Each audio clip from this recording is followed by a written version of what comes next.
When my daughter-in-law's voicemail played before a packed church, calling me worthless and giving orders to steal my accounts, the room went silent. I didn't cry. I handed the mic to the detective instead. That was the moment my quiet revenge became public. The real reckoning had just begun.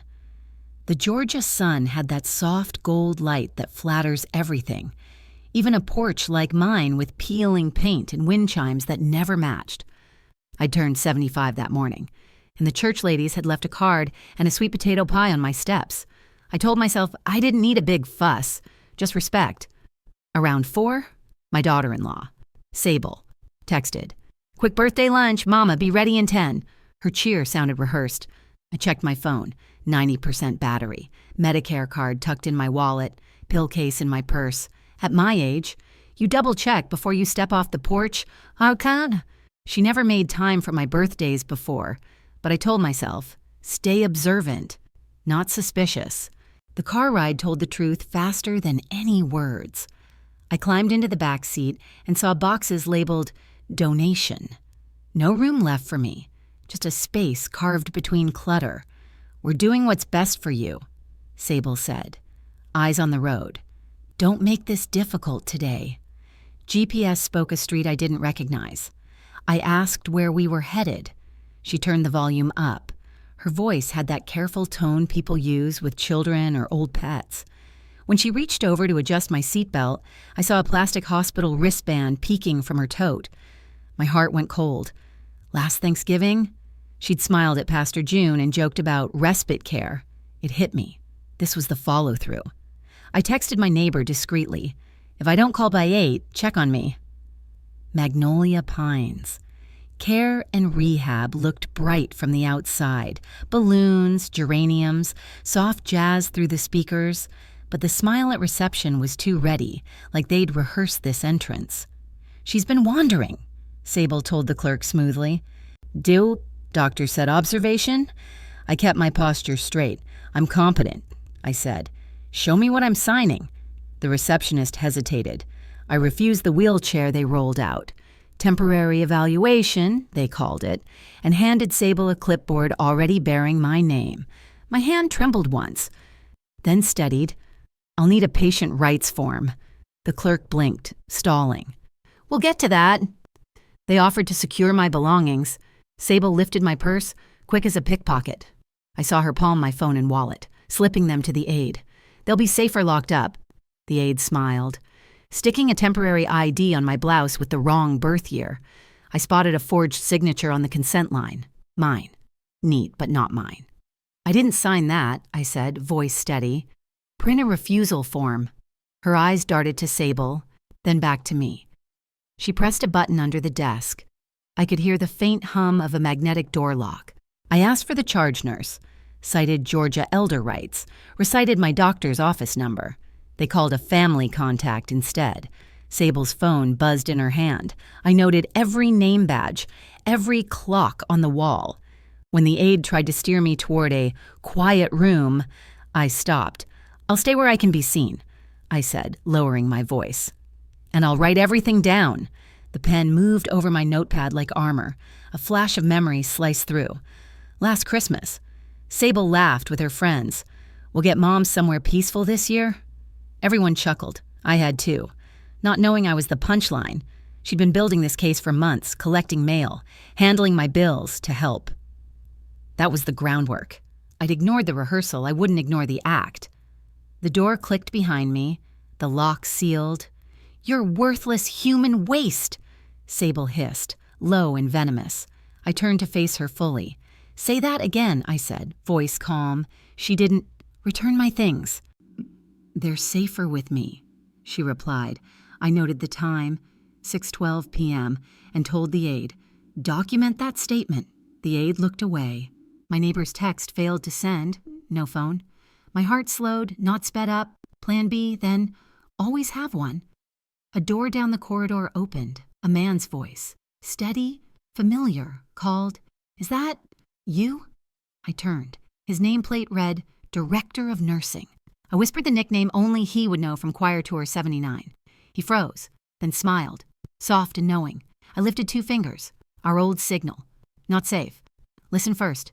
He nodded once, subtle as breath.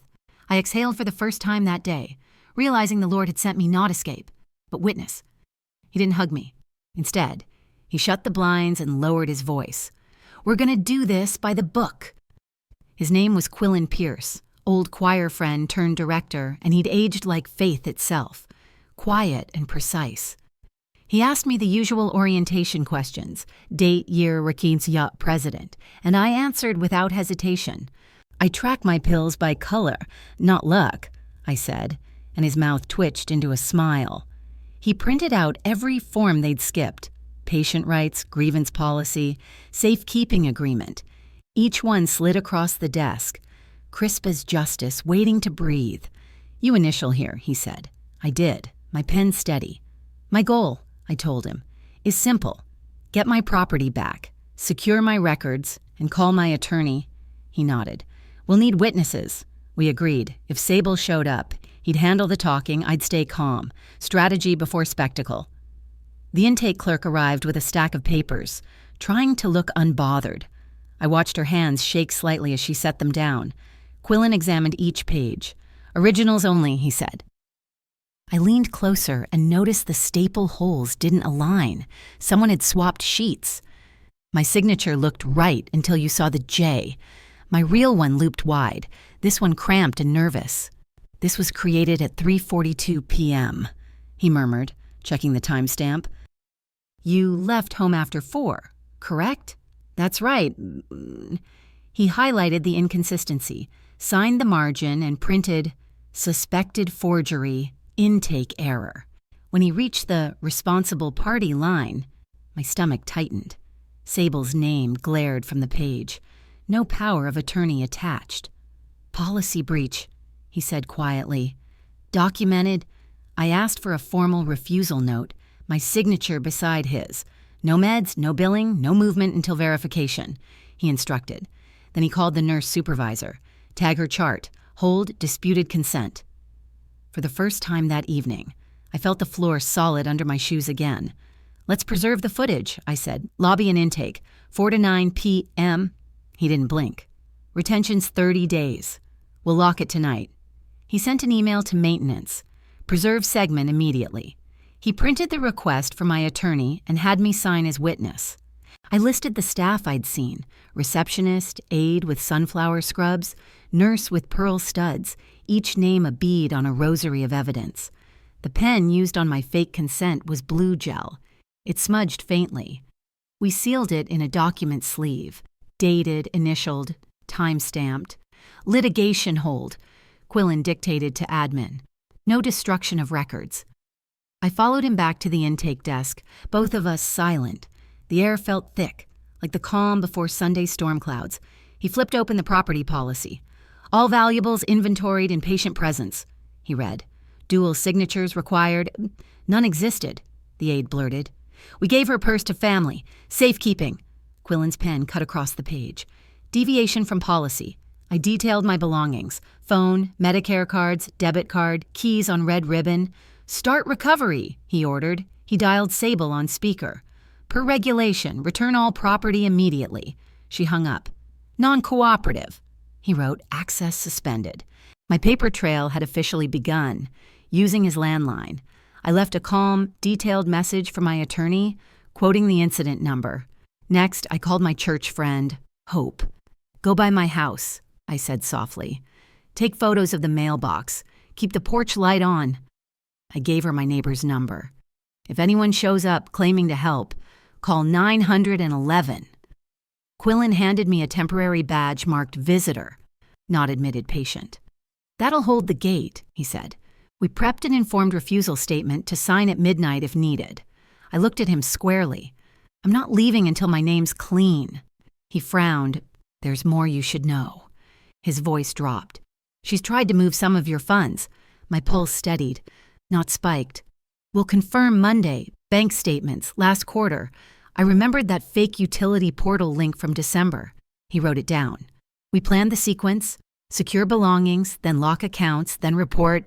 No chaos, just order. When we reached the desk again, the receptionist stiffened. Please read who authorized my admission. I said evenly. She stammered through the script. Sable stormed in, crocodile tears and perfume strong enough to fog glass. "Mama, I was just trying to help." "Help starts with asking," I said, voice like a metronome. Quillen requested the return of my items. She handed over only my empty coin purse. "Partial surrender," E recorded. I met her eyes. "Repeat what you said earlier in that hallway." She froze. "I don't know what you mean." I tilted my chin toward the ceiling camera. Quillen's tone sharpened. "If property is not returned within 30 minutes, this becomes a police matter. He lent me a facility phone. The moment my number synced back to the cloud, it lit up. 88 missed calls from her line. Everyone time-stamped during the hours she'd claimed I was wandering. "Guess I wasn't that lost," I said dryly. I forwarded the log to my attorney and watched Quillen print screenshots for evidence. "You're overreacting," Sable hissed. "We can talk tomorrow," I smiled slightly. "Tomorrow we talk about the bank. Tonight we finish the truth." The front doors slid open just then, and the reflection of a badge glinted off the lobby glass. The deputy stepped in, not rushing, not guessing. He tapped his body cam once, the tiny light blinking red. "Evening, folks, I'm recording." His tone was measured, practiced, the kind that fills a room with quiet authority. He asked for IDs and the full intake packet. I stood beside Quillen, palms open, my voice steady. "Everything we have's on that desk." He flipped through the forms, his flashlight tracing the timestamp on the forged consent. "This says 3:42 p.m., he noted, "and the facility log says check-in after 6. His brow lifted slightly. Sable began her routine. Soft smile, trembling lip. "She's confused. Officer, it's been a stressful night." He didn't bite. "Ma'am, what day is it?" he asked me. "Saturday, May 6th, I answered. "And the president?" "Still the same one as this morning." The deputy nodded once. "Competent," he said flatly. Then he slid the consent into an evidence sleeve, sealed it, and initialed the label while the body cam caught every move. "Incident number coming your way before I leave," he told Quillen. "We'll match reports." Quillen fetched the chain of custody forms, printing 2 sets. Every line meant accountability. We listed the documents: consent, property log, responsible party page, call ledger. The deputy watched each of us initial beside the entries. No cross-folding, no tampering. Even the air felt sterile. Exact. The copy room tech joined us, running scans while Quillen stood over her shoulder. The hum of the scanner was the sound of protection in progress. The digital checksum printed out with our signatures. I typed my lawyer's email, attached everything, and wrote in the subject line, "Magnolia Incident 2245A chain verified." The deputy photographed the sealed packet going into the evidence locker, then keyed his code to lock it, for the first time in hours. My chest loosened. The truth was now on paper and on film. Quillen glanced at the wall clock. 15 minutes left, he reminded Sable. "Return all items, full inventory." She fished through her purse, producing my house keys, minus the red ribbon. "This is all I had." I stared at the bare ring. The ribbon had a tag number. I said 0617. I could still feel its texture, satin smooth from years of use. The deputy scribbled the detail. "Any phone tracking enabled?" he asked. "Find my—" I said. Quillen logged into a secure terminal, eyes narrowing. "Pings live. Parking lot, northwest corner." The deputy murmured into his radio, dispatching another unit to check vehicles. Sable shifted in her heels. I didn't bother to look at her. "I'm here for facts, not drama," I told them both. Reception logged every entry, every exit. The clock on the wall ticked louder with each passing minute. Using the facility phone, I called my bank's fraud hotline. The rep recognized my voice from a decade of Sunday tithes. "Verification question?" she asked. "What's your favorite hymn?" "Blessed Assurance," I said. I requested a freeze on transfers, a 72-hour review of new payees. She gasped softly. 2 debit pulls today. Same LLC, even amounts." "Flag them," I replied. The director completed the APS form, adding, "suspected financial exploitation." The deputy wrote the bank's case number into his notes. "This goes in your report," I said. He nodded. It will. There was no shouting, no tears, just systems doing what systems were meant to do when you refuse to stay silent. At the desk, I asked the intake clerk to read policy aloud. Her voice shook. Valuables, inventoried in presence of patient. I folded my hands. Was I present? No, ma'am, Sable interjected. She gave it to me herself. The deputy turned toward her. Do you have that signed? She blinked. Nothing. Quillen displayed my visitor, not admitted badge. The ultimate contradiction to Sable's claim. Help, I said quietly. Doesn't hide my phone. The deputy requested permission to inspect her vehicle. She refused. That's fine, he said evenly, jotting refusal to consent documented. Security guided her to a waiting chair, the weight of her silence heavy as stone. The copy tech returned with the final scans. Each page bore our initials, the checksum number, sharp in black ink. Quillen slid them into a small brown evidence box, sealed it with tamper tape, pressed his thumbprint beside the lock. The deputy printed an incident slip and handed it to me. I took a photo of it next to the sealed bag, proof layered over proof. Reception confirmed off-site CCTV storage for 30 days. I requested 90. What? Pending counsel letter. Quillen promised. When Sable came back, clutching my phone and cards, she murmured, found them in my tote. The deputy photographed everything, down to the card serials. I powered my phone, scanning recent activity, no new apps, no forwarding. Clean, I said. Quillen copied the call log, the infamous 88 missed calls immortalized in print. Then the deputy motioned us toward the glass doors. Cool night air rushed in, brushing my face like mercy. His pen clicked as he slid it into his pocket. Ma'am, he said quietly, do you want to press charges tonight or wait for your lawyer? The air outside was thick and electric, like the moment before a storm. The deputy waited by the curb, his body cam light steady. Ma'am, he said, do you want to press charges tonight or let your lawyer handle it? I breathed once, slow and measured. Tonight, I said. We start with the signature and the money. He nodded, jotting notes on his pad. Possible counts, elder exploitation, theft by taking, and forgery, pending confirmation. Maus, I added, and a temporary no contact from my house and here. He explained the steps while Quillen stood behind me as witness. Badge log in hand, under the streetlight. I gave my short statement. Times, it was fine. Dates, no drama. The camera caught my calm, not my rage. We'll take it inside, the deputy said, holding the door open like he knew the weight of this choice. Back in the director's office, the fluorescents buzzed overhead. The deputy typed while I dictated, careful with every word. I keep my phone in a red leather sleeve. I never sign legal papers without my reading glasses. Small details, but truth often hides there. Quillen added his summary. The receptionist, her call log. I initialed each page. The ink barely dry when the deputy affixed a sticker with the case number. He printed duplicates, and we photographed each before I signed. We'll notarize tomorrow, I said. Quillen confirmed the 9 appointment with HR. ADA will call Monday, the deputy said. Depending on what the forensic lab finds, she may go straight to warrant. Good, I replied. Let her wake up to the law, not rumors. We called the bank from the office landline. Fraud division, night ops. A calm voice answered. They verified me through odd questions only I could answer. Our church's tithe total.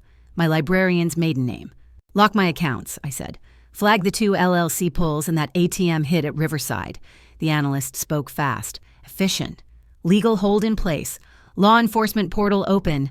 She emailed the deputy a subpoena template while dispatch requested ATM footage.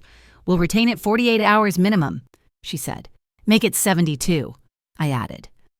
Quillen printed the call summary and filed it into the evidence binder. All linked now, he murmured. I logged the bank case number in my thread to my lawyer. Nothing about the night felt chaotic, just surgical, deliberate, mine. In the lobby, I powered my phone. 88 missed calls blinked like a confession in Morse code. 12 voicemails waited.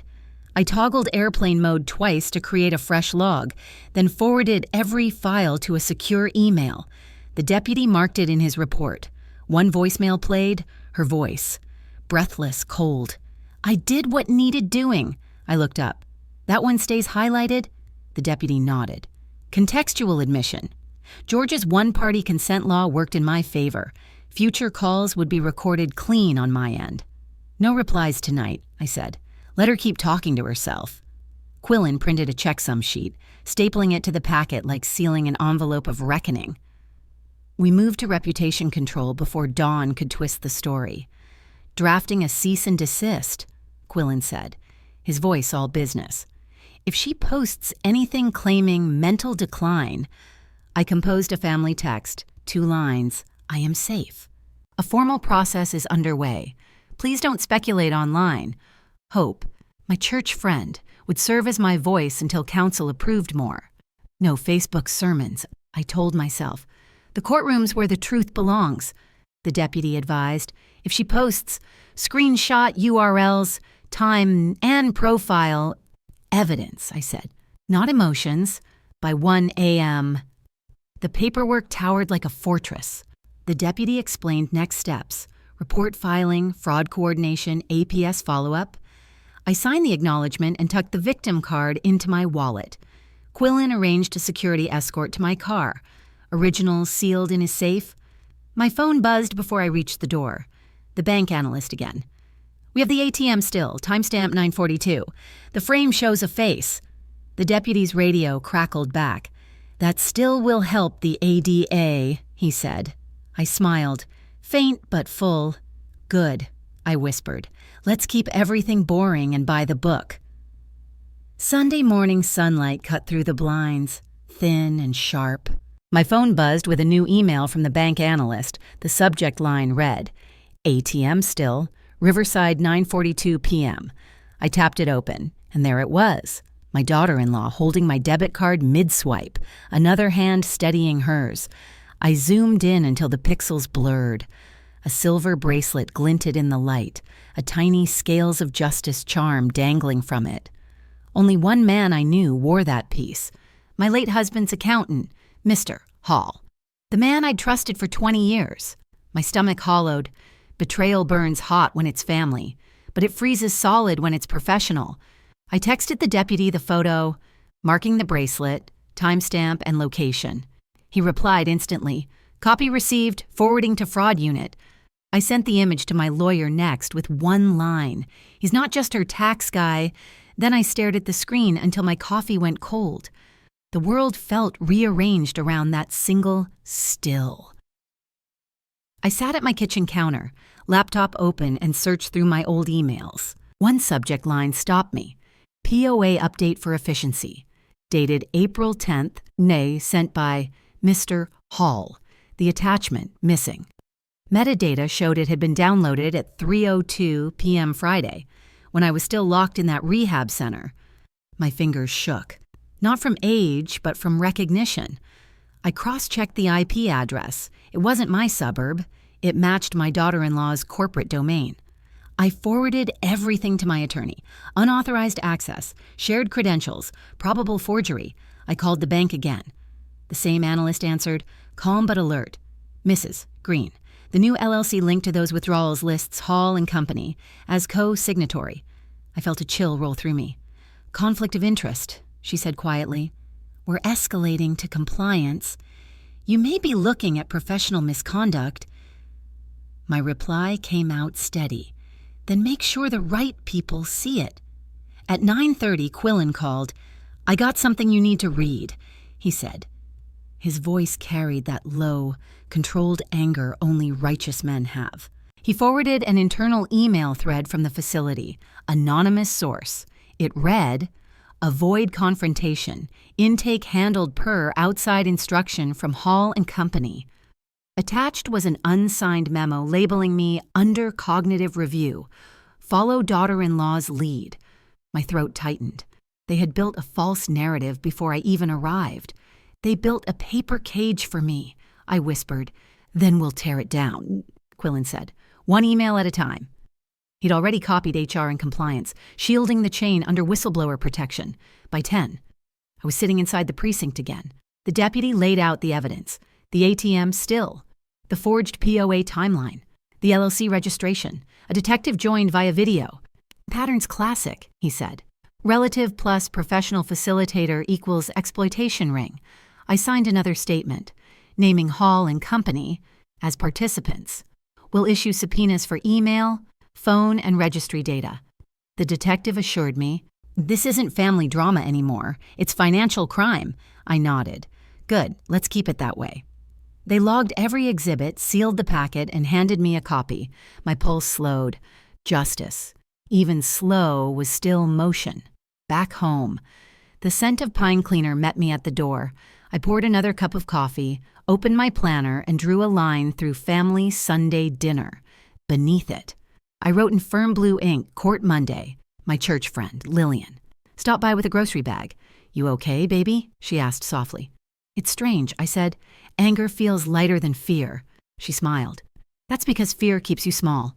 We sat together for a while. I printed every email, every log, labeled the folders by date, then locked them in my cedar chest.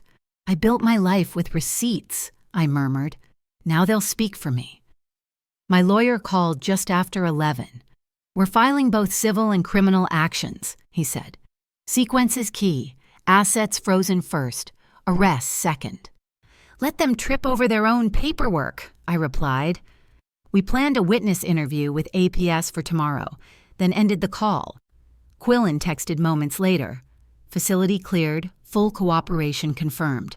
I created a binder titled Inheritance Defense, each section color-coded, accounts, calls, correspondence. I closed the cover and whispered, she took my freedom for 4 months. I'll take back 4 generations of silence. My phone vibrated again. A new message from my lawyer. They're calling an emergency family meeting at Hall's office. You should come. The city was still humming when I arrived 5 minutes early. Peachtree's glass towers reflected the fading light like judgment. Inside, Hall and company.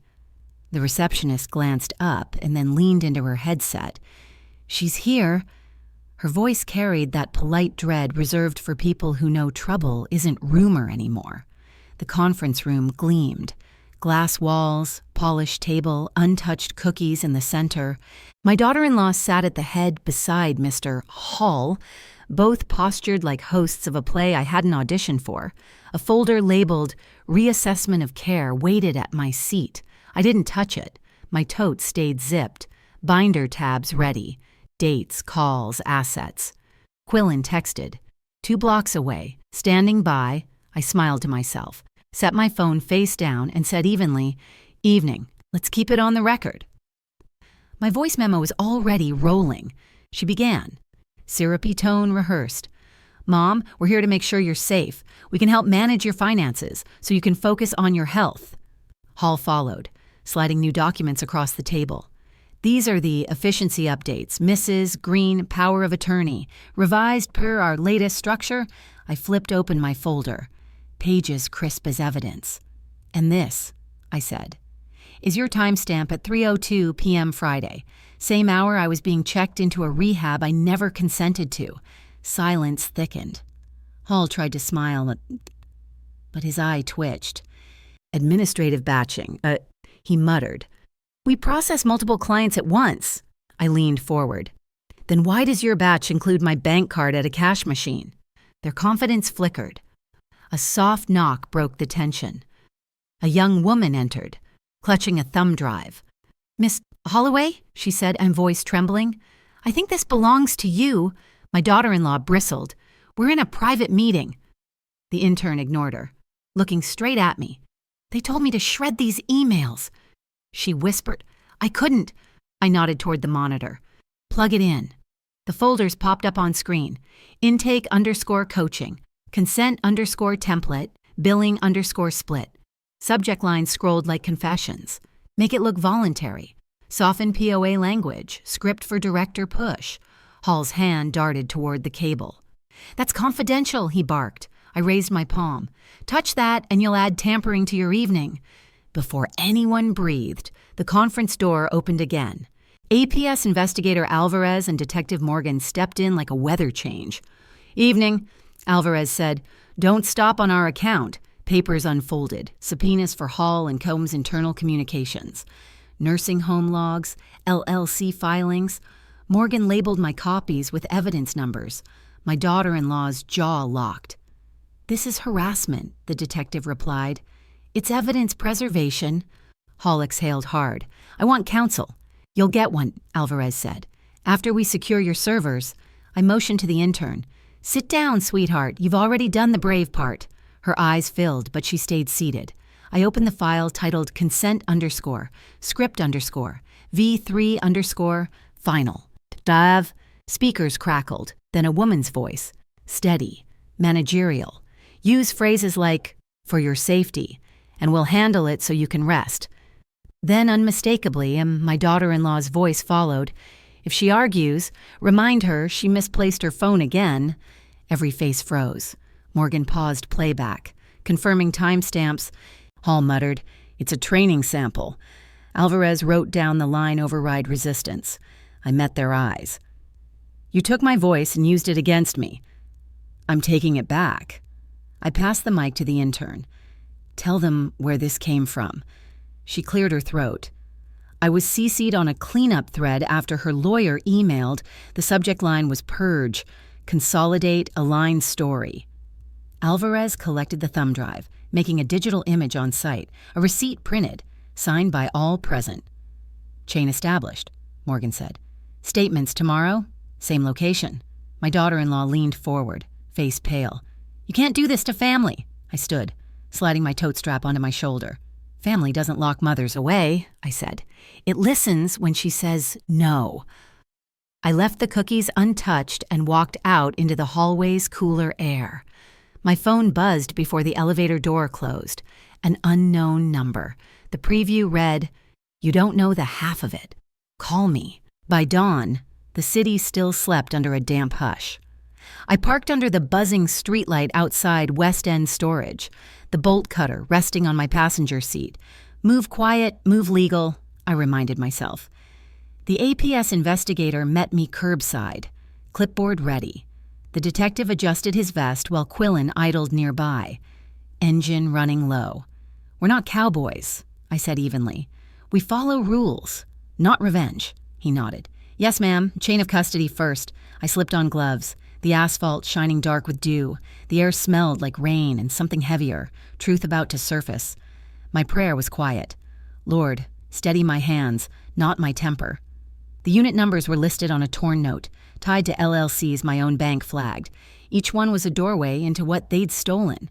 My freedom, my trust, my name. The manager looked pale when the detective showed the subpoena. "You folks sure about this?" "Dead sure," I said. The man handed over access logs, his fingers trembling when dates lined up with my confinement. "These folks been coming at strange hours," he whispered. "Then today's your good deed," I told him. The detective's body cam clicked on, documenting the process. Time, 6:42 a.m., Unit 217. Lock intact. I nodded once. "We open slow. We photograph. We don't gloat." The bolt cutter snapped through the padlock, metal echoing off the concrete corridor. The door rolled upward with a long metallic sigh, like a secret giving up. Inside, banker's boxes, labeled in tidy black ink, care expenses, vendor kits, family gifts. We photographed everything before touching it. I lifted a lid. The first box held printed care consent scripts and sample POAs with the blank lines ready for signatures.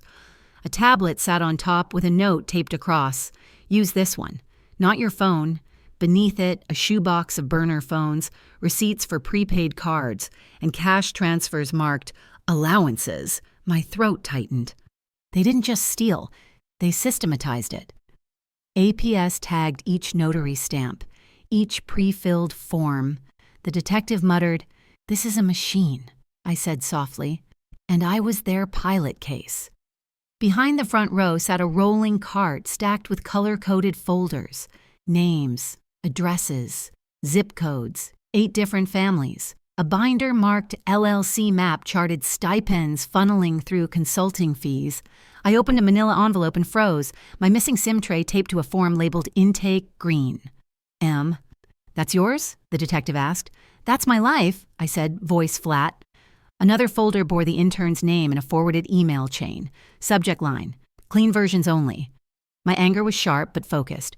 We document every name, I said. No one disappears this time. APS began logging probable victims. The pattern spread wider than I'd feared. The investigator phoned her liaison immediately. Within minutes, the state's financial abuse network was engaged. They called the banks, the insurers, even the IRS liaison. Banks don't move fast for kindness, she said, scribbling, but they move fast for compliance. My only request, warn the families before the news does. Quillen texted from the car. Residents forum tonight will explain their rights, watching the process unfold. I felt that rare mix of fury and peace, like justice exhaling. Among the recovered items, I found a zip bag labeled personal returns. Inside were my credit cards, a photocopy of my Medicare file, and my silver bracelet. I held it up. I'm not crying for the medal, I said. I'm crying for the hours it cost me. The APS investigator placed a hand on my arm. We'll count those hours, then bill them back. My attorney, on speakerphone, confirmed emergency protective orders for me and the other elders. From the parking lot, we updated fraud alerts, froze accounts, changed locks, literal and legal. By 10, we stood on the courthouse steps. Reporters had already caught the scent, cameras clicking as my lawyer filed injunctions and our asset holds. I gave one line, protect your elders, read what you sign. My phone buzzed nonstop, some numbers I recognized. Most I didn't. One call came from a man whispering, my mother's name is in those folders. I told him. Then come tonight, bring her papers and your patients. The director confirmed the church hall reservation. Flyers went out within the hour. I drew a breath that felt like ownership. The law can freeze a card, I told the cameras, but only people can thaw a heart. APS coordinated with the DA for more warrants. My binder grew heavier with every stamped page. Before we left, I called my son. If you step forward, I'll help you, I said quietly. If you hide, I won't. Then I dated the last divider in my binder. Today. The day the paper trail spoke. As we drove away, my phone pinged again with a final message. 6 p.m. Church Hall, bring your files. The church hall smelled of coffee and anticipation when I stepped to the microphone. Folding chairs filled every inch of space. Elders clutching manila folders, their grown children fanning themselves under fluorescent light. I was ready to open with a welcome. But the projector flickered alive before I touched it. 8 faces appeared, elderly, tired, familiar. Each face carried the same forged signature, mine. Pilar, march. Our director moved fast to steady the screen. APS investigator Tanisha Cole pinned the fraud hotline number on the wall. Detective Avery Knox posted 2 officers at the doors. The murmurs rose. That's my mama's form. That's our address. I raised both hands. We're going to breathe and do this right. Reverend Ward gave a short prayer. Clarity. Courage. No chaos. The room quieted. We're not here to break people, I told them. We're here to fix harm and break a scheme. My attorney, Quillen Pierce, took the floor, translating law into plain talk. They used fake care forms to grab power of attorney. Your signatures gave them your lives. Gasps, then pencils scratching notes. Eloise Tran from the bank walked them through new freezes and helplines, handing out single-page guides. APS set up triage tables, health, banking, property, while I circulated, teaching simple phrases. Please mail written confirmation. Add a fraud alert. No, I won't sign over control. On the wall. The projector flashed timestamps from my confinement. People fell silent, absorbing the proof. One man whispered. So it wasn't just you. I nodded. No, it never is. Then Pilar cued a file none of us expected. A voicemail blared through the speakers. Sable's voice, raw with hate. You're worthless human waste. The room froze. I didn't flinch. That, I said evenly, Is my daughter-in-law? Quillen explained the chain of custody, pulled from my recovered SIM, notarized. A second clip followed, her voice coaching. Use the kit. Get the notary that doesn't ask questions. Every head turned. Reverend Ward tapped the mic. Steady as scripture. Hold the line. Let the law carry the anger. Detective Knox's phone buzzed. He nodded once. Outside. Squad cars moved in silence. When the back door opened, 2 officers walked in. Sable had slipped into the hall's rear.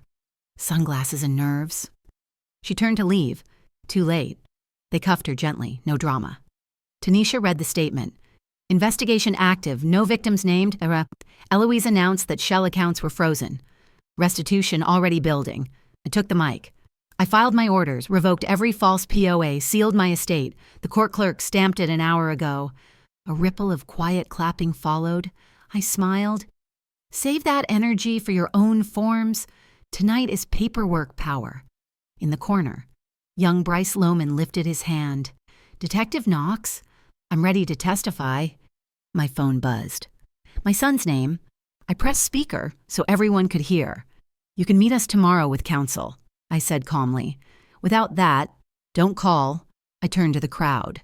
I'll help anyone who steps toward the light. I won't drag anyone there, a woman asked. You pressing charges? Yes, I said. That's how we stop the next one. I signed my victim impact affidavit right there. APS witnessed it. Reverend Ward announced new support groups starting Wednesday nights. Printers word behind us, printing revocations, the hum sounding like redemption. Before the meeting ended, I announced the Quiet Power Fund, seeded with my recovered assets and community donations. We'll buy locks, shredders, and 1 hour of legal time for every elder who needs it. Pilar promised weekly ombuds visits to care homes. Eloise arranged a mobile bank van to reach the homebound. Volunteers passed out cards. 5 rules of paper, read aloud, date it. Keep copies, call your person. Never sign under pressure. Pens started moving, steady and sure. The room, once heavy with shame, now pulsed with resolve. At dawn, I stood inside probate court as a judge signed protective orders. Detective Knox texted. More units seized, more victims found. Bryce's statement filed. I collected my new bank cards, changed pins, and signed a deed rider, placing my home in trust, facing a news camera. I said, to every elder, your name belongs to you, keep it. The sun caught the courthouse steps as I walked down, shoulders loose for the first time in months. Paper once trapped me. Now, it carried my freedom. That afternoon, Sable's arraignment docket posted online, and as I turned away, a deputy handed Quillen a fresh subpoena. He read it, exhaled slowly, and said, looks like this ring's bigger than Atlanta. The courthouse doors shut behind me, but Quillen's phone lit up again. 3 missed calls from an unknown federal number. He looked at me, face pale. Odessa. They found another ledger out of state. My pulse steadied. If Atlanta was just the start, then whose name was on the next file?